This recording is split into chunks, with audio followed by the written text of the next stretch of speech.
esta mañana. Hemos estado discutiendo, hemos estado hablando sobre cómo llevar cautivo todo pensamiento a la obediencia a Cristo, y comenzamos poniendo las bases de qué significa hacer eso, la suficiencia de las Escrituras, y después comenzamos a ver distintos elementos de ética cristiana y ver cómo llevar los cautivos a la obediencia a Cristo.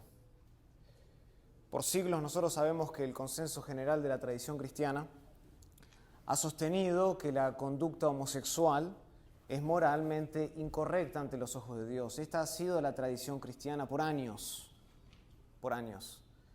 Y les invito, si no estuvieron en esa oportunidad, nosotros hablamos hace unas semanas atrás sobre la postura que Dios tiene sobre la homosexualidad. Y hablamos acerca de la unión homosexual, hablamos acerca también de la conducta homosexual y cómo es inmoralmente incorrecta ante los ojos de Dios. Su postura no ha cambiado en lo más mínimo con el paso del tiempo. Jesús sigue sosteniendo la misma postura después de años de haber creado al ser humano. Sin embargo, en los últimos años se ha empezado a cuestionar si Dios realmente condena la atracción del mismo sexo en la Biblia. No la conducta, la atracción.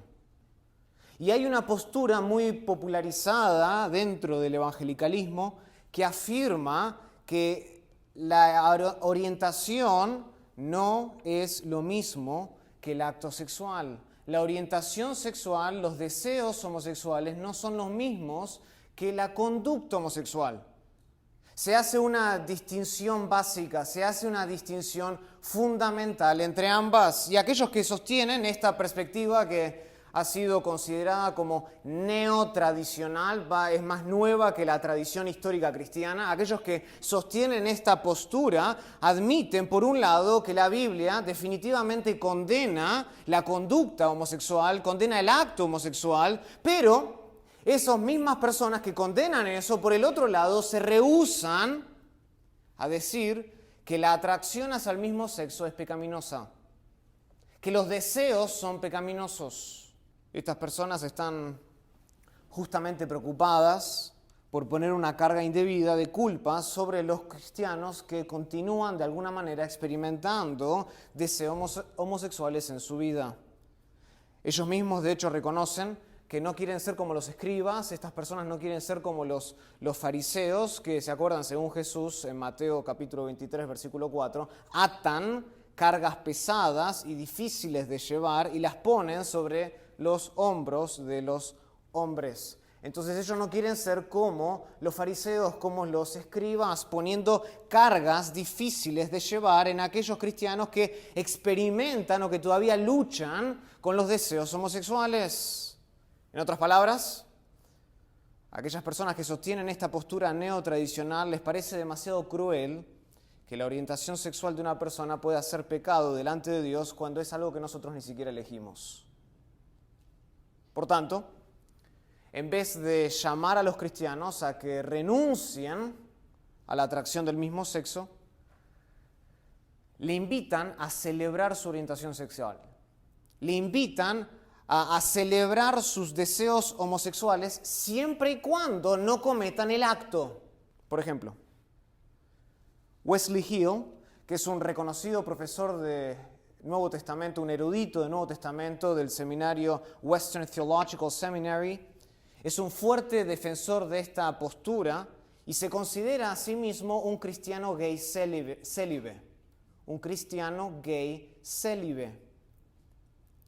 Él ha escrito un libro que se llama Spiritual Friendship, la amistad espiritual, donde comenta lo siguiente sobre cómo encontrar amor en una iglesia totalmente LGBTQ+. Y él en ese libro dice lo siguiente, otra vez, profesor de Nuevo Testamento, este no es alguien que esté del otro lado, este es de hecho graduado de Wheaton College, está dentro del evangelicalismo. Y él dice en su libro, escuchen, mi sexualidad, mi orientación erótica básica en el mundo, está, dice él, ineludiblemente entrelazada con mi forma de encontrar y conservar amigos.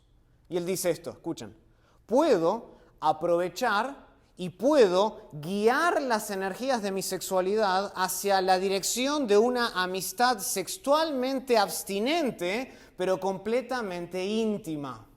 O sea, claramente para este profesor, la orientación sexual de una persona no es una lección. Claramente para este profesor, la orientación sexual de una persona es prácticamente resistente al cambio, es algo que yo no puedo cambiar, que no elijo. Y lo que él propone, juntamente con esta perspectiva neotradicional de la homosexualidad, no es cambiar la orientación, sino que celebrarla, canalizar algunos de los elementos de la homosexualidad para producir frutos espirituales. De hecho, en un artículo que este mismo profesor publicó el 26 de febrero del 2014, él dice, escuchen, lo que más me preocupa del lenguaje de hacer morir el yo, lo que más me preocupa del lenguaje de hacer morir al yo que utilizan los cristianos en relación con la homosexualidad, es que para la mayoría de la gente puede terminar implicando que creemos que todos los elementos de ser gay son pecaminosos. Increíble.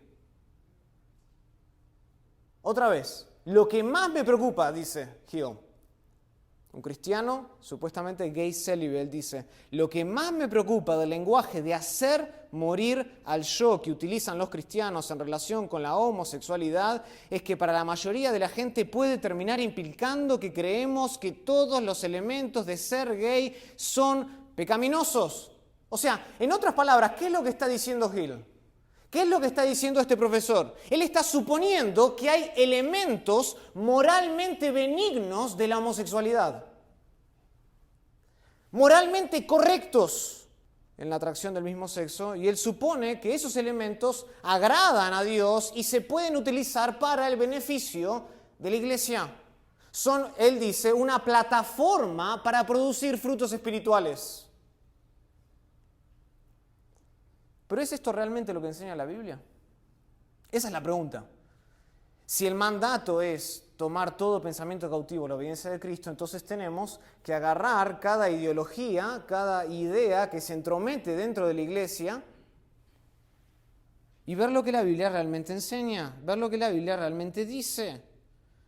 Por supuesto, hay muchas razones por las que esta postura nueva, neotradicional, no es bíblica y debe ser rechazada. Hay muchas.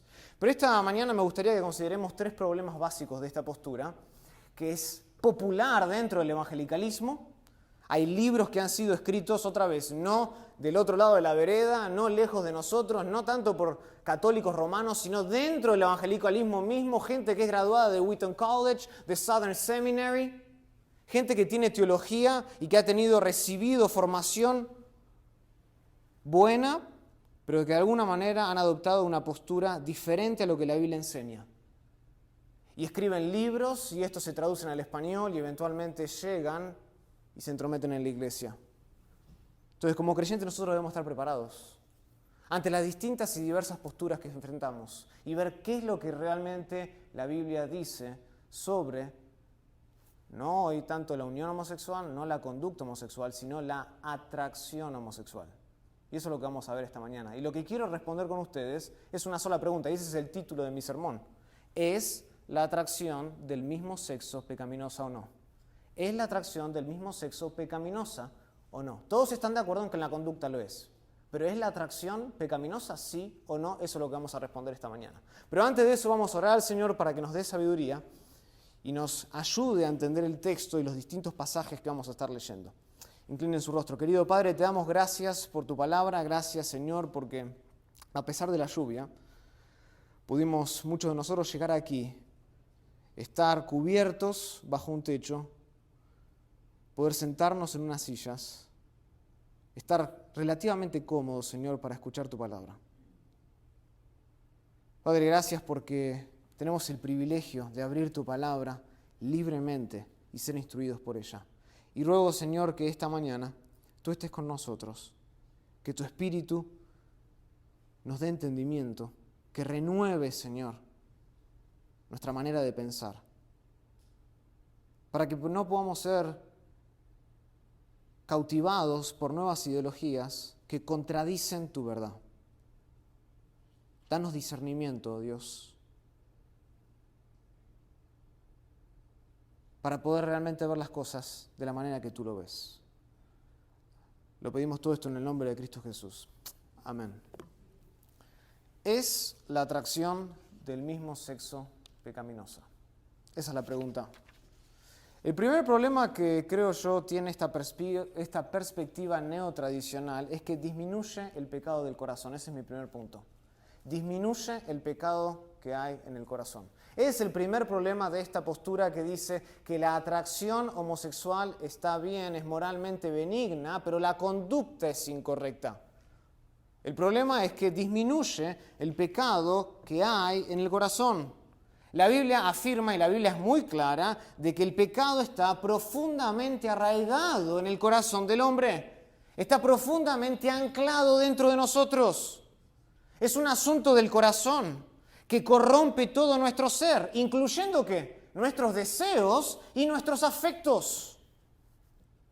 Jesús advirtió, de hecho, a sus seguidores acerca de esta realidad interna que afecta a todo ser humano. Acompáñenme al Evangelio de Marcos. Marcos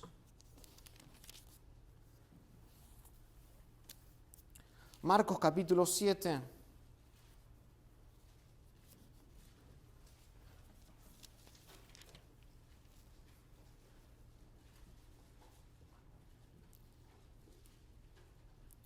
Y dice así, versículo 1, voy a leer el contexto para que tengan una idea de dónde estamos. Dice, se juntaron a Jesús los fariseos y algunos de los escribas que habían venido de Jerusalén, los cuales, viendo a algunos de los discípulos de Jesús comer pan con manos inmundas, o sea, no limpias, esto es, no lavadas, los condenaban. Los líderes religiosos condenaban a los discípulos de Jesús. Porque los fariseos, explica el texto, y todos los judíos, aferrándose a la tradición de los ancianos de Israel, si muchas veces no se lavan las manos, no comen. Y preguntaron los fariseos, versículo 5, ¿por qué tus discípulos no andan conforme a la tradición de los ancianos de Israel, sino que comen pan con manos inmundas? Y salten al versículo 14. Y después de que Jesús contesta, Él vuelve a hablar y dice, y llamando así a toda la multitud les dijo, oídme todos y entended, dice Jesús. Nada hay fuera del hombre que entre en él que le pueda contaminar. Porque lo que sale de él, eso es lo que contamina al hombre. Versículo 20. Pero decía que lo que del hombre sale, ¿eso qué? Contamina al hombre. O sea, Jesús advirtió sobre la realidad del corazón humano. Lo que contamina al hombre no es tanto lo que viene de afuera, sino lo que viene de adentro. Lo que está profundamente arraigado a nuestro corazón. Esta es la realidad interna que afecta a todo ser humano desde Génesis 3 en adelante. Lo que sale de nosotros es realmente lo que nos contamina. O sea, en el contexto de Jesús, Él dice, la comida no contamina al hombre, porque la comida no toca ni siquiera el corazón. Eso es lo que está diciendo Jesús. El problema es el corazón, son las intenciones que hay en nosotros. Y Jesús va a explicar, noten versículo 21, continúa diciendo Jesús, pero decía que lo que del hombre sale, eso contamina al hombre, porque, y acá explica, porque de dentro del corazón de los hombres salen ¿qué? Los malos pensamientos. Y después va a empezar a catalogar, a clasificar los malos pensamientos. Él dice, los adulterios, las fornicaciones, los homicidios, los hurtos, las avaricias, las maldades, el engaño, la lascivia, la envidia, la maledicencia, la soberbia, la insensatez. Jesús vuelve y repite, todas estas maldades de dentro sale y contaminan al hombre. Todas estas maldades que acabo de clasificar, catalogar, dice Jesús, salen del hombre, de adentro del hombre y lo contaminan. Ahora, noten que es claro en el contexto, y lo que Jesús acabó de decir, que nuestro corazón no solo es la fuente de acciones perversas, sino también de afectos concretamente prohibidos. No solo de acciones. Por un lado menciona acciones, ¿como cuáles? El adulterio, la fornicación, los homicidios, esos son actos concretos. Pero por el otro lado, Jesús también menciona deseos, afectos, inclinaciones, pensamientos, motivaciones del hombre y las pone al mismo nivel.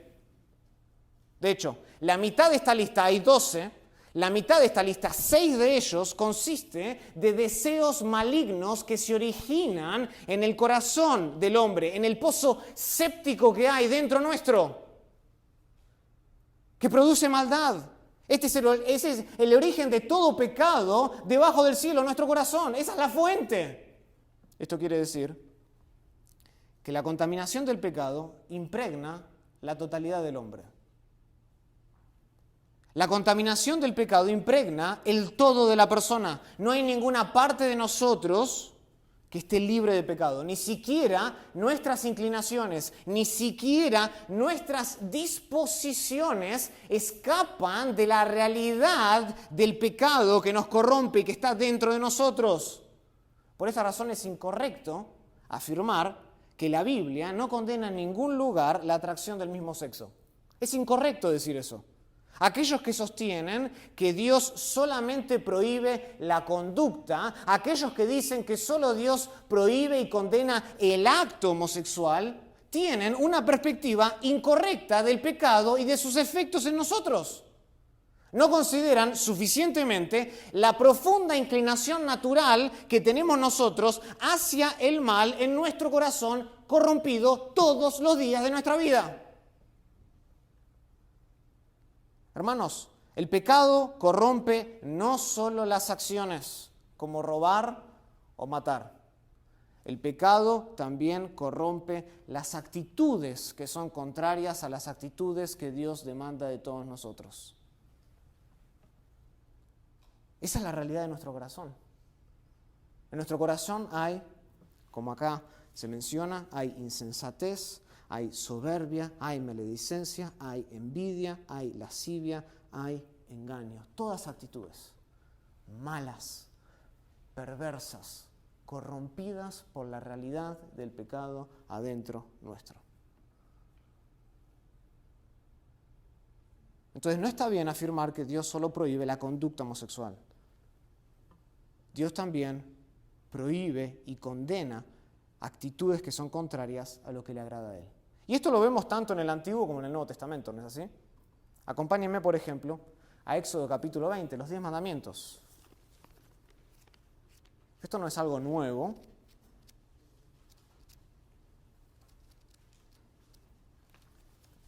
Éxodo capítulo 20. En este conocido capítulo, nosotros vemos, y ahora lo vamos a leer, que Dios no solo Dios no solo prohíbe actos como, por ejemplo, el adulterio, Dios no solo prohíbe y condena actos concretos como el robo, sino que Él también condena y prohíbe la codicia que impulsa esos actos, las inclinaciones del corazón que producen esos actos. Por ejemplo, capítulo 20, versículo 14. Dice así: no cometerás ¿qué? Adulterio. Versículo 15, no hurtarás. Salten al versículo 17. ¿Qué dice? No codiciarás. Los primeros dos tenían que ver con ¿qué? Con el acto concreto. El versículo 17 que dice, no codiciarás, tiene que ver con la actitud del corazón. No codiciarás ¿qué? La casa de tu prójimo. No codiciarás la mujer de tu prójimo, ni su siervo, ni su criada, ni su buey, ni su asno, ni cosa alguna de tu prójimo. Esto es lo mismo que aparece en Deuteronomio, por ejemplo, capítulo 5, cuando se vuelve a repetir los 10 mandamientos. Noten, versículo 21 de Deuteronomio 5 dice, no codiciarás, esto es importante, la mujer de tu prójimo, igual a lo que se dijo en Éxodo 20, pero acá se agrega otra frase, dice, ni desearás la mujer de tu prójimo. No codiciarás ni desearás. Claramente aquí el deseo de cometer el adulterio con la mujer de tu prójimo o el deseo de robar algo de la casa de tu prójimo es considerado como pecado delante de los ojos de Dios. Es considerado como pecado. Igualmente, en el Sermón del Monte, ¿no es así? Acompáñenme a Mateo 5.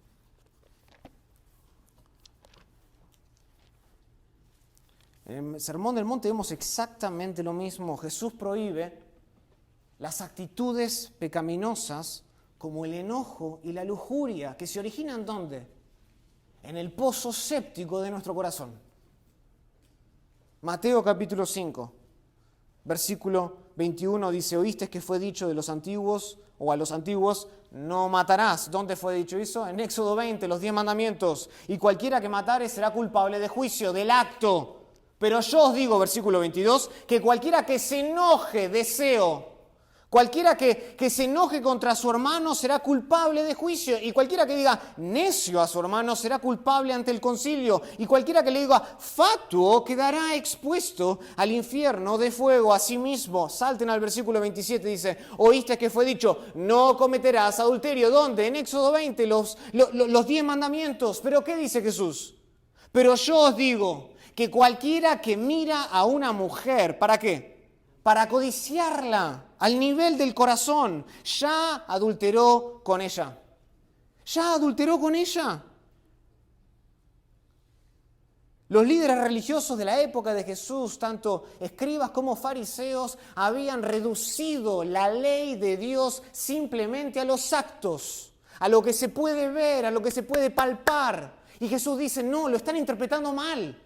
La ley iba más allá de los actos, y lo vemos ya en Éxodo 20:17, donde Dios mismo condena la codicia, condena no solo las acciones, sino también las atracciones, los deseos, los pensamientos del corazón que son pecaminosos. Pablo también habla de esto, por ejemplo, en Gálatas 5.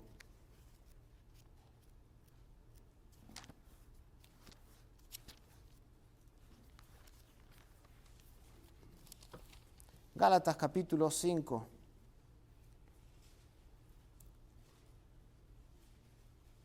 Y en este pasaje ustedes van a ver que Pablo también menciona que hay actitudes tales como los celos, la ira, las disensiones, que son obras de la carne y que se oponen a los deseos del Espíritu. Noten, versículo 16 de Gálatas 5, digo pues, andad en el Espíritu y no satisfagáis los ¿qué? Los deseos de la carne, porque la carne, nuestro corazón desea ciertas cosas naturalmente que son malas, porque el deseo de la carne es contra el Espíritu y el del Espíritu es contra la carne. Estos se oponen entre sí para que no hagáis lo que quisierais. Y salten al versículo 19. Y manifiestas son las obras de la carne. ¿Qué son? ¿Cuál es la obra de la carne? El adulterio, la fornicación. Noten que está mencionando acciones. Inmundicia. Y ahora empieza lascivia, idolatría, hechicería, enemistad, pleitos. Y ahora celos, iras, contiendas. Noten que para Pablo, él pone en la misma lista actos como deseos. Son obras de la carne, envidias y cosas semejantes a estas, acerca de las cuales os amonesto, dice en el versículo 21, como ya lo he dicho antes, que los que practican tales cosas no heredarán el reino de Dios. O sea, todo esto indica que los deseos del corazón humano no están libres del poder del pecado. Muy por el contrario. Nuestros deseos están completamente esclavizados bajo la influencia controladora de un amo malvado, de un amo endurecido y de un amo inmoral como lo es nuestro corazón. Y nuestros deseos están esclavizados desde que nacemos. Por esta razón, el profeta Jeremías, ¿se acuerdan? En Jeremías capítulo 17, versículo 9, él dice: engañoso es el ¿qué? Es el corazón más que todas las cosas. Y no solo es engañoso, dice, y es perverso. Y él pregunta, casi desesperadamente, ¿quién lo conocerá? ¿Quién lo conocerá? O sea, desde el momento en que nosotros somos concebidos en el vientre, en el interior de nuestra madre, desde ese momento nuestro corazón, conjuntamente con todos sus pensamientos, sus inclinaciones, sus deseos, está incurablemente enfermo desde un punto de vista humano. Está enfermo el corazón. Algo anda desesperadamente mal en nosotros. Y como resultado de eso, nosotros tenemos afectos, nosotros tenemos emociones, nosotros tenemos deseos que son contrarios a la voluntad de Dios, que están caídos. ¿Y saben qué? Los deseos homosexuales son algunos de esos afectos que Dios condena en la Biblia y que ciertamente no pasa por alto. ¿Por qué? Porque van en contra de la intención que Él ha establecido y el paradigma que Él ha establecido desde el principio en Génesis capítulo 1 y 2.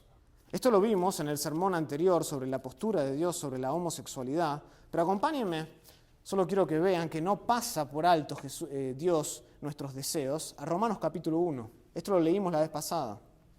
Romanos capítulo 1, versículo 18 dice que la ira de Dios se revela desde el cielo contra toda impiedad e injusticia de los hombres que detienen con injusticia la verdad, porque lo que de Dios se conoce les es manifiesto, pues Dios se lo manifestó, porque las cosas invisibles de Él, como su eterno poder y su deidad, se hacen claramente visibles desde la creación del mundo. O sea, los cielos declaran la gloria de Dios, todo hombre no tiene excusa, dice Pablo. Dice versículo 21, pues ellos, habiendo conocido a Dios, no le glorificaron a Dios, ni le dieron gracias, sino que se envanecieron en sus razonamientos. Y noten qué es lo que se entenebreció. Su corazón, no sus acciones. Su corazón, porque el corazón es la fuente de nuestras acciones. Y profesando, dice ser sabios, se hicieron necios y cambiaron la gloria de Dios incorruptible en semejanza de imagen de hombre. Por lo cual, dice versículo 24, también Dios los entregó. Y Él los entregó a la inmundicia, a las concupiscencias de sus ¿qué? De sus corazones. De sus corazones. Muchas veces nosotros le echamos la culpa a la escuela, al sistema, al mundo. Pero nos damos cuenta, el peor problema de nosotros, donde se origina el pecado, está en el corazón. Y Dios dice a estos hombres, los entrega a la inmundicia, a los deseos carnales de su corazón, de modo que se deshonraron entre sí sus propios cuerpos, cambiaron la verdad de Dios por la mentira. Por esto, dice el versículo 26, Dios los entregó a pasiones vergonzosas. Pues aún sus mujeres, ¿qué dice? Cambiaron el uso natural por el que es contra naturaleza. Ahí Pablo en el uso natural está hablando justamente de la relación íntima. Cambiaron el uso natural. Y de igual modo también los hombres, dice, dejando el uso natural de la mujer, se encendieron, y esta es la clave, se encendieron en su lascivia, noten, una actitud, unos con otros, cometiendo actos, cometiendo hechos vergonzosos, hombres con hombres, y recibiendo en sí mismos la retribución debida a su extravío. Dice que Dios los entrega ¿qué? A pasiones vergonzosas, que ya había en su corazón. Dice que los actos de la homosexualidad son el resultado ¿de qué? De la lascivia que ellos ya tienen en su corazón. Los actos son el resultado y se originan justamente en los deseos pecaminosos que hay profundamente en nuestro corazón. Y esto es importante porque para Dios esto significa que la homosexualidad no se origina al nivel de la conducta. La homosexualidad se origina en lo más profundo de un corazón corrompido por el pecado. Ahí está su origen. De ahí procede, de los deseos, de la lascivia, de las pasiones que consumen al hombre. De ahí procede. Por lo tanto, es incorrecto decir que la atracción del mismo sexo no es pecaminosa. No es bíblico. Otro problema con esta postura neotradicional, que se rehúsa a afirmar que la atracción del mismo sexo es pecaminosa, o no es pecaminosa, dice, es que distorsiona la pureza del cielo. Ese es mi segundo punto. No solo disminuye el pecado del corazón, sino que también esta postura distorsiona la pureza del cielo. Nosotros varias veces leemos en la Biblia que a Dios se lo describe como el único que puede entender el corazón del hombre. De hecho, acompáñenme a Jeremías 17. Acabamos de referirnos a ese pasaje. Jeremías 17. Muchas veces nosotros conocemos el versículo 9, pero no continuamos al 10. De hecho, el profeta, inmediatamente después de que pregunta desesperadamente quién puede conocer el corazón del hombre, ese corazón engañoso, perverso, corrompido por el pecado, en el versículo 10 nos da la respuesta. ¿Y qué dice el versículo 10?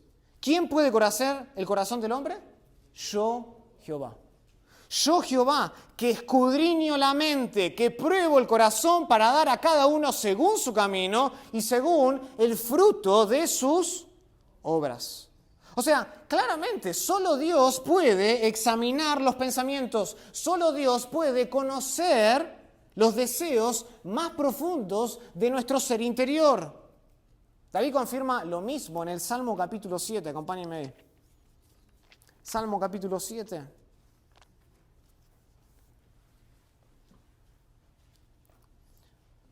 Salmo capítulo 7.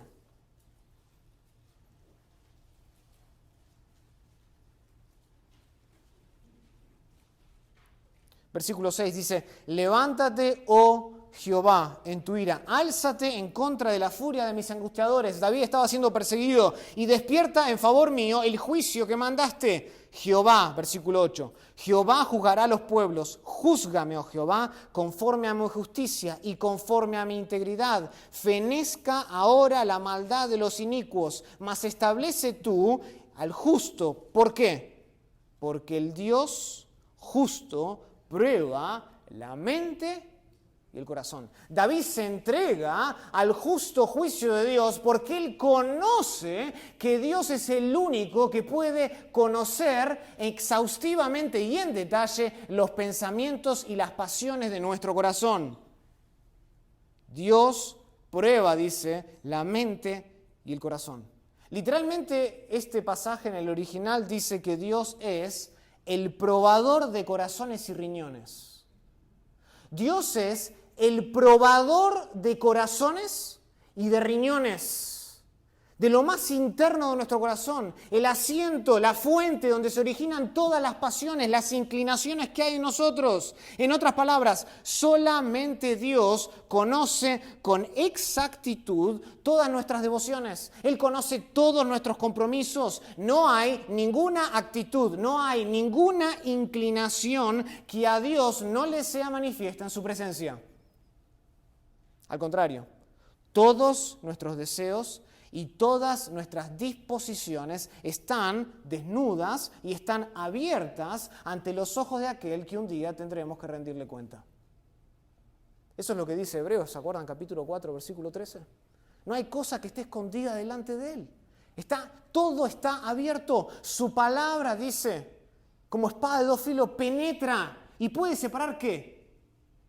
Los pensamientos y las intenciones, lo más profundo del hombre. Nada queda cubierto delante del ojo penetrante de Dios. Lo ve todo, lo sabe todo, lo conoce todo. Y esto nos demuestra que a Dios, hermanos, les interesa seriamente lo que está en nuestro corazón. Tanto así que solo los limpios del corazón dice que lo pueden ver. A Dios le interesa tanto nuestro corazón que solo los limpios de corazón pueden verle. Volvamos al Sermón del Monte. Mateo 5, versículo 8, las bienaventuranzas. Mateo 5, versículo 8 dice, bienaventurados los limpios de corazón. ¿Por qué? Porque ellos verán a Dios. A Dios le importa tanto lo que está en nuestro corazón que dice que solo los limpios de corazón pueden verle. Y Jesús aquí enseña que Dios requiere pureza perfecta de nosotros. Para nosotros poder verle, debe haber un corazón puro, un corazón limpio.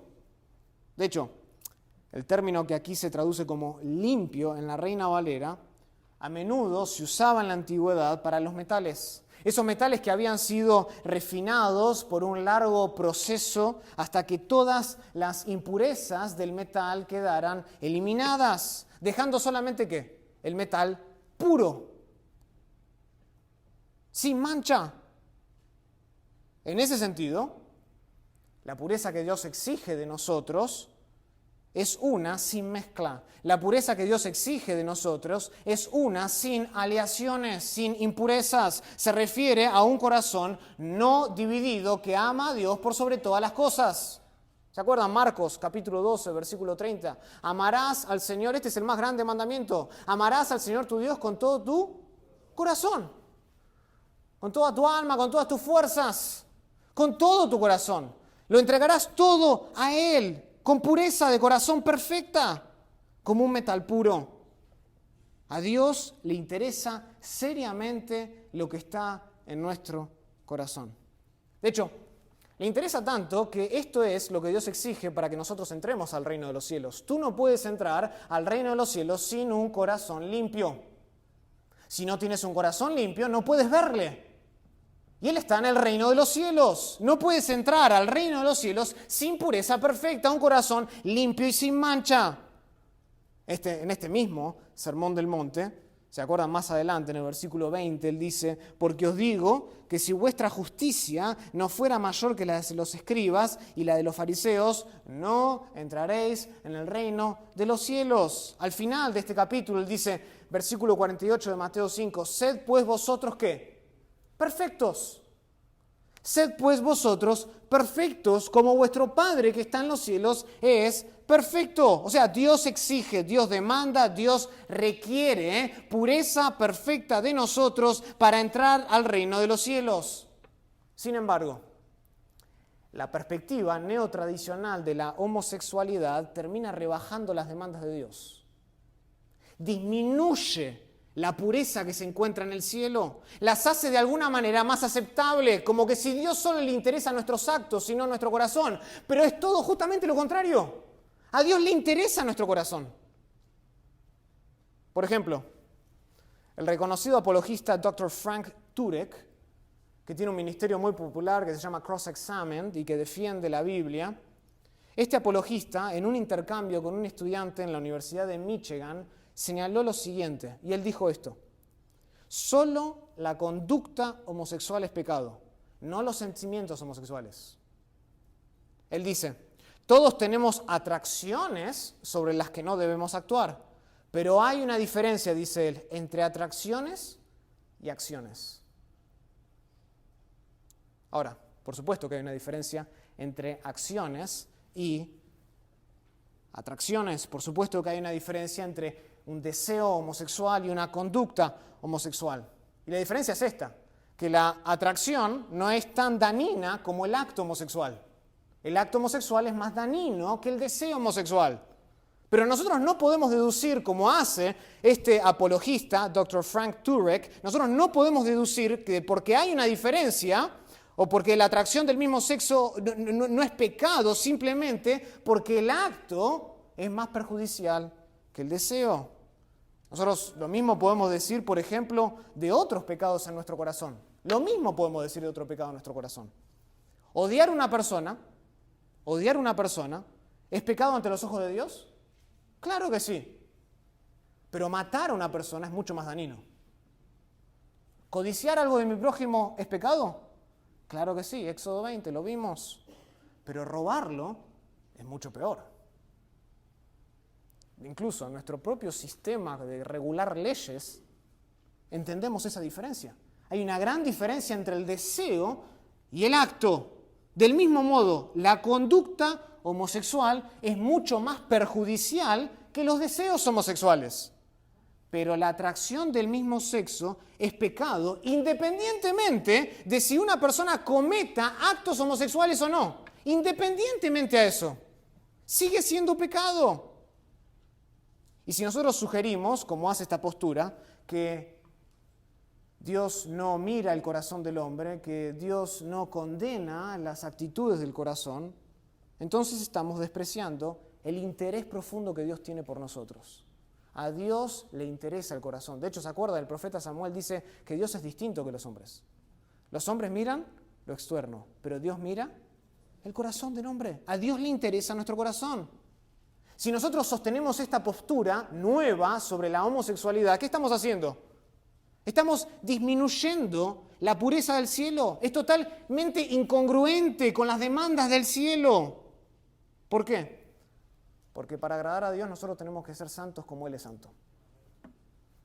Para agradar a Dios nosotros tenemos que ser santos como Él es santo. Y eso incluye las disposiciones de nuestro corazón. Incluye las inclinaciones de nuestro corazón. ¿Se acuerdan en Primera de Pedro? Primera de Pedro, versículo 13 de Primera de Pedro 1, dice, por tanto, ceñid los lomos de vuestro entendimiento, sed sobrios y esperad por completo en la gracia que se os traerá cuando Jesucristo sea manifestado. como hijos obedientes, no os conforméis ¿a qué? A los deseos que antes teníais estando en vuestra ignorancia, sino como aquel que os llamó es santo, sed también vosotros santos en toda vuestra manera de vivir. Porque escrito está, sed santos, porque yo soy santos. O sea, solo aquellos que tienen un corazón puro pueden entrar al reino de los cielos. David pregunta, ¿se acuerdan en el Salmo 24? ¿Quién subirá al monte de Jehová? ¿Y quién estará en su lugar santo? Y él contesta, el limpio de manos y el puro ¿de qué? De corazón. Solo el puro de corazón puede entrar al reino de los cielos. Y sostener esa postura de que Dios condena los actos, pero no condena los deseos, es incongruente con las demandas del cielo. Compromete el evangelio de Cristo. La integridad de su pureza la compromete. Dios está interesado en nuestro corazón. A tal punto que Él puede darnos incluso la justicia, puede darnos lo que nosotros no tenemos naturalmente, que es un corazón, nosotros tenemos un corazón impío, caído, Él nos puede dar un corazón nuevo, 2 Corintios 5:17, 2 Corintios 5:21, nos puede dar la misma justicia que Él demanda para que nosotros entremos al cielo. Increíble. Eso es lo que Él demanda, un corazón puro. El tercer y último problema de esta postura es que debilita el progreso del cristiano. El tercer y último problema de esta postura neotradicional, popular en el evangelicalismo, es que debilita el progreso del cristiano. No solo disminuye el pecado del corazón, no solo distorsiona la pureza del cielo, sino que por último debilita el progreso del cristiano. Cuando nosotros dejamos de considerar que la atracción del mismo sexo es algo pecaminoso en nuestro corazón, inevitablemente, ¿saben lo que también alteramos? Nuestro entendimiento de qué es lo que agrada a Dios. Inevitablemente eso va a tener implicaciones en nuestro caminar diario. Y en ese momento, en el que empezamos a hacer esa separación entre el deseo, la atracción del mismo sexo y el acto homosexual, como que si a Dios le interesa uno pero no el otro, ¿saben a qué nos convertimos? Nos convertimos al fariseísmo evangélico, que es tan prevalente en nuestros días. Y nos empezamos a concentrar más en la conducta externa que en lo que realmente somos por dentro. Y reducimos toda nuestra búsqueda por la pureza que Dios demanda a meras acciones que carecen de valor espiritual. Empezamos a medir nuestro progreso cristiano, nuestro peregrinaje espiritual sobre la base de actos externos. Y en ese momento no habremos sido mejor que los fariseos del primer siglo. Y como resultado de esta nueva manera de ver las cosas, empezamos a pensar de que está bien y que estamos bien en la medida en que nosotros no cometamos actos. En la medida en que nosotros no cometamos actos homosexuales. Sin embargo, la Biblia declara que Dios no solo exige pureza de acción, sino también Él demanda pureza interna del corazón. Acompáñenme a Mateo capítulo 23. Mateo capítulo 23. Jesús está acusando a los escribas, a los fariseos, a estos hombres que ataban cargas pesadas y difíciles de llevar y las ponían en los hombros de los hombres, pero ellos ni siquiera con un dedo querían moverlas. Y en este capítulo de Mateo 23, Jesús condena a los fariseos y en varias oportunidades los llama hipócritas en repetidas ocasiones. Pero quiero llamar la atención al versículo 25. Noten lo que dice. ¡Ay de vosotros, escribas y fariseos, ¿qué? Hipócritas, porque limpiáis lo de afuera del vaso y del plato, pero por dentro está llenos ¿de qué? Están llenos de robo, de injusticia. Fariseo ciego, dice Jesús, limpia primero lo de dentro del vaso, limpia primero lo de dentro del plato, para que también lo de afuera sea limpio. Noten que Jesús hace esa conexión. entre lo que está adentro y lo que está afuera. Si tú te ocupas de lo de adentro, si tú guardas de tu corazón, eventualmente producirás frutos que le agradan a Él también, porque del corazón mana la vida. Mana la vida. Limpia primero lo de adentro, dice, para que también lo de afuera sea limpio. Dios no solo exige pureza de afuera, sino pureza de adentro. O sea, la pureza que Dios demanda de nosotros en el día a día no es meramente un asunto externo. No podemos reducir nuestra vida cristiana a actos, a qué hago y qué no hago. Nuestra vida cristiana es mucho más que eso. Es mucho más que eso. Por ejemplo, el gran teólogo de Princeton, Charles Hodge, lo expresa de la siguiente manera en su teología sistemática. Él dice así, escuchen, la santificación no consiste exclusivamente en una serie de actos nuevos de bondad. Es hacer que el árbol sea bueno con el fin de que el fruto también lo sea. Hodge dice, implica un cambio esencial de carácter.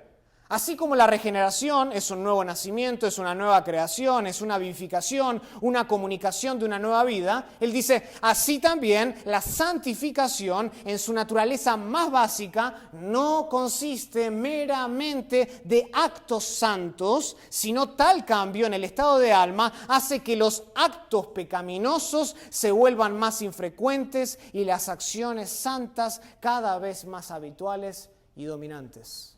La santificación no consiste exclusivamente en una serie de nuevos actos de bondad. Es mucho más que eso. Y el progreso del cristiano en su caminar diario proviene en gran parte de entender y apropiarse de esta realidad básica para nosotros. Si nosotros queremos progresar en nuestra vida cristiana, tenemos que entender esto. Esto es básico, es fundamental. Nosotros debemos reconocer lo siguiente, hermanos, que la pureza, la santidad, una vida entregada a Dios consiste fundamentalmente en la obra interna y sobrenatural de Dios en nuestro corazón. No opera solamente afuera, en lo que el hombre puede ver, porque Dios mira el corazón y Dios opera divinamente, intercede en donde ninguno más de nosotros puede interceder, en nuestro corazón. Y la santificación comienza con eso. Y tú no progresarás en la vida cristiana hasta que tú no te apropias de esa verdad, hasta que tú no entiendes esa verdad. Filipenses capítulo 2, noten, versículo 12, Pablo dice, por tanto, amados míos, como siempre habéis obedecido, no como en mi presencia solamente, sino mucho más ahora en mi ausencia, dice, ocupaos en vuestra salvación con temor y temblor. ¿Por qué? ¿Por qué? Porque Dios es el que en vosotros produce así el querer como el hacer por su buena voluntad. Noten que Dios es el que no solo opera al nivel de las acciones en nosotros, no solo produce el hacer, sino también produce ¿qué? El querer, los deseos, las inclinaciones, las motivaciones. Dios está detrás de nuestro progreso cristiano. Primera de Tesalonicenses. Pablo dice de nuevo, y el mismo Dios de paz, ¿os qué? Os santifique por completo. Y el mismo Dios de paz os santifique por completo, y todo vuestro ser, espíritu, alma y cuerpo sea guardado irreprensible para la venida de nuestro Señor Jesucristo. Dios es el que produce santidad en nosotros, fundamentalmente. Dios es el que cambia los afectos. Es incoherente, es incongruente con la vida cristiana decir que a Dios no le importan nuestros deseos. Le importa y mucho, y Él produce nuevos deseos, da un nuevo corazón, regenera el alma, vivifica el espíritu y produce nuevas inclinaciones que le agradan. Hebreos, capítulo 13, su composición, y dice en el versículo 20, y se despide de esta manera el autor de Hebreos. Dice, y el Dios de paz, que resucitó de los muertos a nuestro Señor Jesucristo. Me encanta que pone esa frase ahí. Dice, el Dios de paz, que resucitó a Jesucristo de entre los muertos. O sea, que tiene el poder para resucitar a uno de entre los muertos. Dice, el gran pastor de las ovejas por la sangre del pacto eterno, que os haga aptos en toda buena obra para que hagáis su voluntad, haciendo Él en vosotros lo que es agradable delante de Él por Jesucristo, al cual sea la gloria por los siglos de los siglos. Amén. Con el mismo poder que resucitó a su Hijo, es el mismo poder que ahora opera en nosotros y nos da las motivaciones, las inclinaciones, los deseos para hacer su buena y agradable voluntad para siempre. Ese es Dios. O sea que Dios no solamente justifica, Dios también santifica al creyente. Y a todo el que justifica, Él santifica. Él no hace la tarea media. Y tu progreso cristiano estará estancado hasta que tú entiendes esto. Y te apropias de esta verdad. Que es Dios el que produce el hacer. Que es Dios el que produce el querer. Que a Dios le importa tu corazón, el mío. Y que la santidad en realidad es una operación divina en el interior del hombre que transforma no solo nuestra manera de caminar, sino también nuestra manera de pensar, nuestra manera de sentir, nuestros efectos, nuestros deseos. Por eso que decir que no hay nada malo en tener deseos homosexuales, siempre y cuando nosotros no actuemos en conformidad con ellos, es muy peligroso. Y no solo peligroso, déjenme añadir que es desalentador para el creyente. Para aquel creyente que está luchando con deseos de atracción del mismo sexo, es desalentador decirle eso. Es desalentador. Para prestar y para usar la metáfora de Hodge, sería semejante a un granjero. A un granjero que se enfoca por completo ¿en qué? En el fruto en vez de cuidar de la raíz del árbol. Los esfuerzos de ese granjero son en vano. Son en vano si el árbol se sigue nutriendo ¿qué? De una tierra enfermiza. No importa cuánto trabaje ese granjero, no importa con qué frecuencia él vigile las ramas, cada una de las ramas del árbol, será solo una cuestión de tiempo hasta que el árbol produzca ¿qué? Malos frutos. Malos frutos. Y así son todos aquellos que sostienen que la atracción del mismo sexo es algo moralmente bueno, que no hace daño, que está bien ser un cristiano gay. ¿Qué pasa con esas personas? No progresan espiritualmente hablando, porque están luchando con el pecado de la homosexualidad al nivel del fruto solamente. Están enfocados en las ramas, pero esto no agrada a Dios. Esto no agrada a Dios de ninguna manera, porque la raíz de la atracción del mismo sexo está siendo descuidada. Y en muchos casos, ¿saben lo que pasa? También está siendo alimentada en el interior del hombre por un corazón corrompido. Romanos capítulo 7. Noten lo que dice Pablo. Versículo 21 dice, así que, queriendo yo hacer el bien, hallo esta ley, hallo esta realidad. Él dice que el mal está en mí. O sea, que el mal todavía habita dentro nuestro. A pesar de ser cristiano, dice, el mal todavía está en nuestro corazón. Hay pecado dentro nuestro. Porque, según el hombre interior, me deleito en la ley de Dios. Pero veo otra ley, otra realidad en mis miembros, que se rebela contra la ley de mi mente y que me lleva cautivo a la ley del pecado que está en mis miembros. Pablo reconoce esta realidad. Pablo sabe que todavía en nosotros habita el pecado. Todavía mora el pecado dentro nuestro.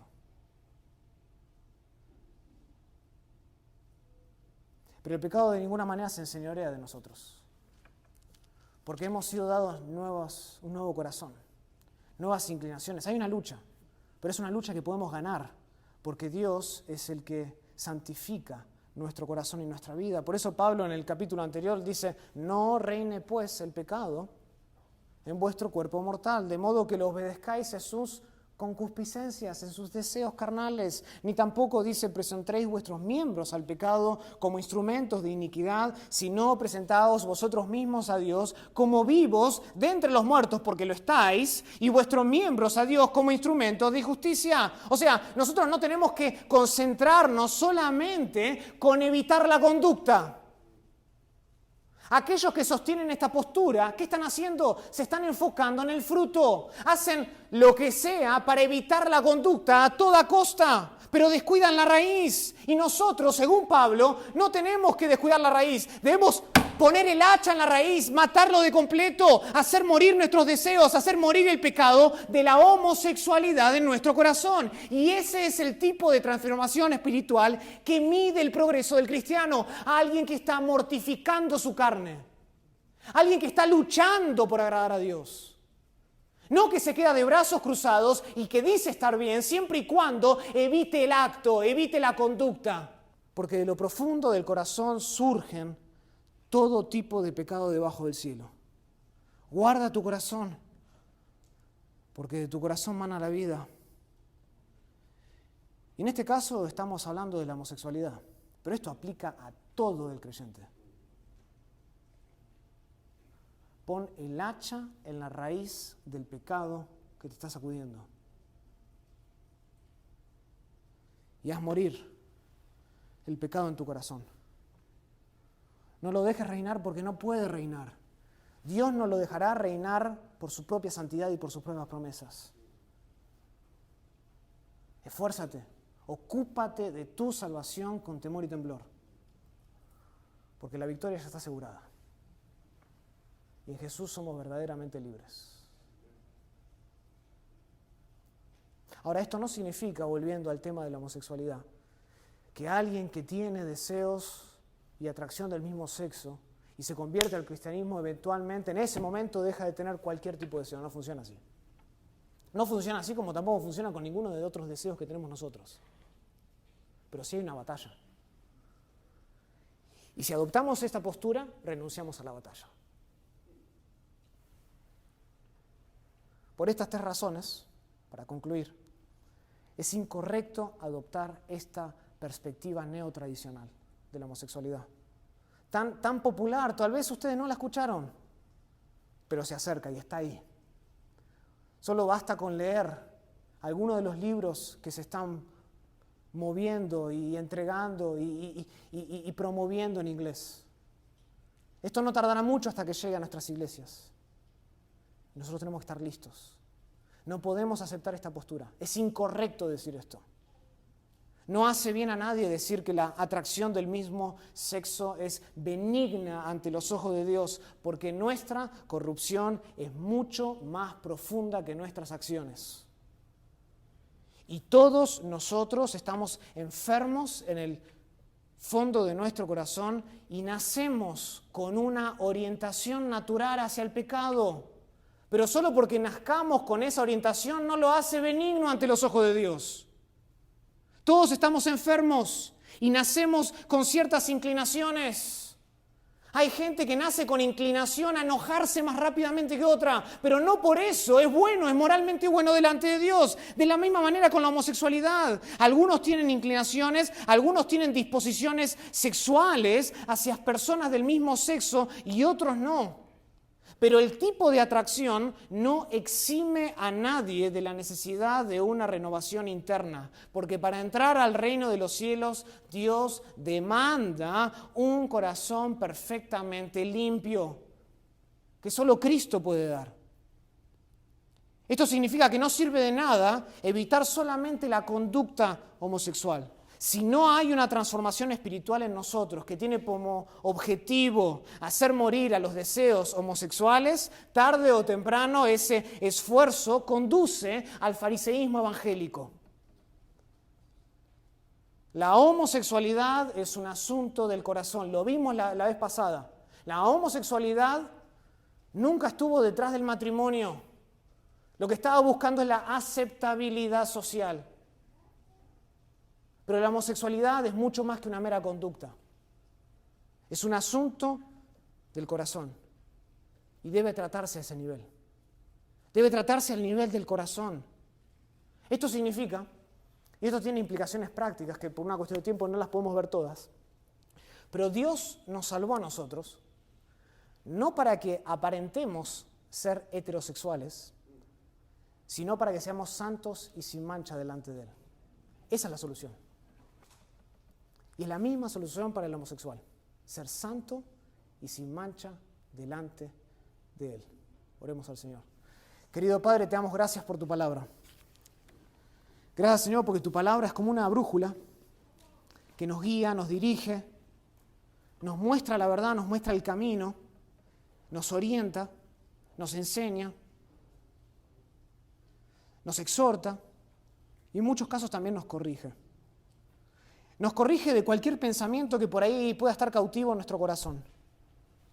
Cualquier filosofía humana que se haya levantado, cualquier ideología ante esta revolución sexual que hemos visto en los últimos años. Increíble pensar que tan solo en el 2005 era completamente incorrecto, ilegal que haya matrimonios homosexuales y para el 2015 todos los estados los estaban aprobando.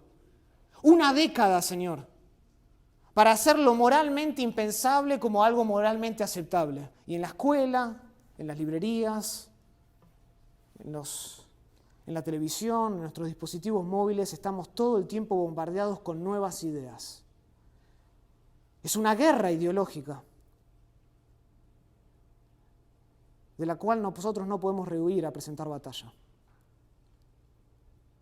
Padre, gracias porque tu palabra es clara, en donde en muchos casos este mundo no lo es. Gracias, Padre, porque a ti te interesa nuestro corazón. A ti te interesa nuestra alma. Tú ves lo que nadie más puede ver.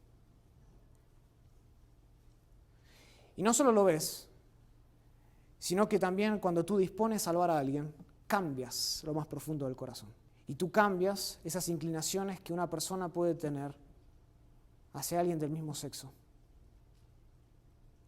Como así también tú cambias esas inclinaciones que una persona puede tener hacia el enojo, hacia la avaricia, hacia el orgullo, hacia su propia gloria.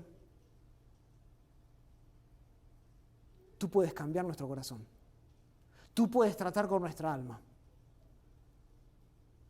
Jesucristo es el campeón de nuestra alma y puede darnos un nuevo corazón. Gracias, Señor, porque hay esperanza en Jesús. Hay esperanza para nosotros, hay esperanza para aquel que todavía está luchando